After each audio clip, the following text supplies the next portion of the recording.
Assalamualaikum warahmatullahi wabarakatuh. Teman-teman, apa kabar semua? Sehat selalu. Nih, lagi-lagi dunia penegakan hukum di negara kita ini tercoreng, dicederai oleh beberapa oknum ya, yang tidak punya moral, tidak punya integritas, tidak punya wibawa, yang katanya mereka-mereka ini merupakan wakil Tuhan di bumi ya, kaki tangan Tuhan di bumi, tapi kok justru malah matanya dibutakan hanya dengan sejumlah uang ya.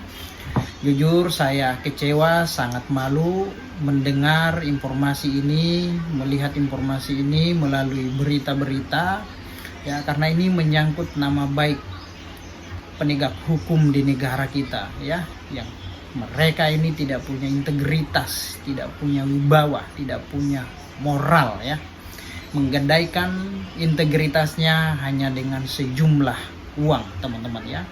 Jadi ada 4 oknum penegak hukum, yaitu 3 oknum hakim, 1 oknum pengacara. Ini semuanya oknum ya, saya sebut oknum ya. Ini bikin malu ya, bikin malu, bikin jengkel ya. Mereka ini di OTT, operasi tangkap tangan, oleh Kejaksaan Agung Kejagung dalam perkara suap dan gratifikasi kasus Ronald Tanur.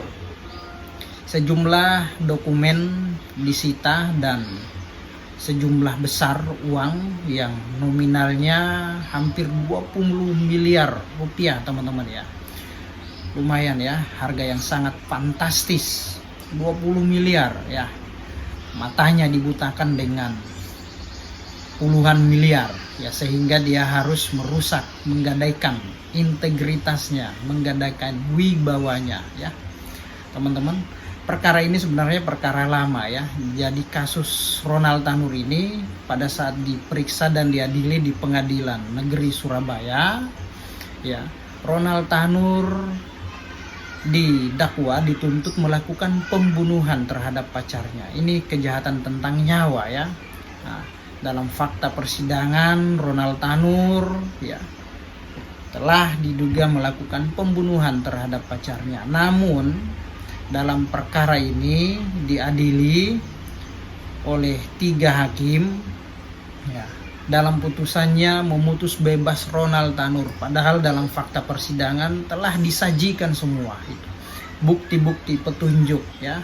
Tapi kok malah justru diputus bebas oleh 3 oknum hakim. Nah, oleh kemudian putusan tersebut menjadi kontroversi, polemik, dan hakim-hakim yang memeriksa perkara ini pada Pengadilan Negeri Surabaya diadukan ke Badan Pengawas Mahkamah Agung, diadukan ke Komisi Yudisial, dan Komisi Yudisial melakukan proses pemeriksaan, proses penyidikan terhadap 3 hakim yang dilaporkan. Nah, dalam pemeriksaan tersebut Komisi Yudisial menemukan fakta-fakta. Hakim diduga melakukan penyimpangan etik, melanggar etik moral perilaku hakim ya, sehingga Komisi Yudisial mengeluarkan rekomendasi agar 3 oknum hakim tersebut untuk diberhentikan, dipecat. Direkomendasikan kepada Mahkamah Agung agar diberhentikan, dipecat 3 hakim tersebut. Nah, saya pikir setelah putusan kaya tersebut persoalan ini sudah selesai dan berhenti, ternyata masih berlanjut ya. Memang kalau niat untuk melakukan perbuatan yang menyimpang itu ya, niatnya sudah benar-benar ada ya, nggak bakal hilang.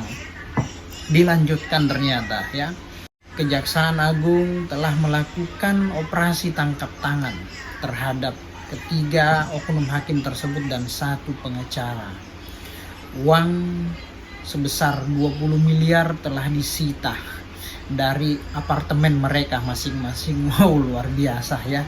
Jujur saya sebagai masyarakat dan juga profesi sebagai advokat malu, jengkel melihat peristiwa ini ya.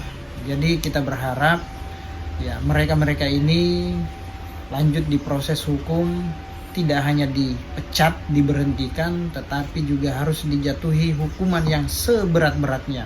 karena tidak mencerminkan wakil Tuhan di bumi, kaki tangan Tuhan di bumi ya. Ini sangat memalukan ya, sangat memalukan. Padahal beberapa waktu lalu ya, seluruh hakim di Indonesia melakukan mogok untuk bekerja di pengadilan dan melakukan rapat dengar pendapat di gedung DPR RI sana ya, agar nasib, kehidupan, kesejahteraan mereka itu diperhatikan. Nah, tapi justru malah 3 hakim ini merusak, menciderai perjuangan kawan-kawan hakim yang sedang berjuang agar kehidupan, kesejahteraan mereka diperhatikan. Kok justru malah ada 3 oknum hakim ya merusak, menciderai wibawa, integritas hakim seluruh di Indonesia. Nah, ini sungguh tidak terpuji ya, di luar nalar ini namanya ya. Ya, kita tunggu proses penegakan hukum selanjutnya terhadap 4 oknum penegak hukum yang tidak punya moral dan integritas. Demikian teman-teman, salam keadilan.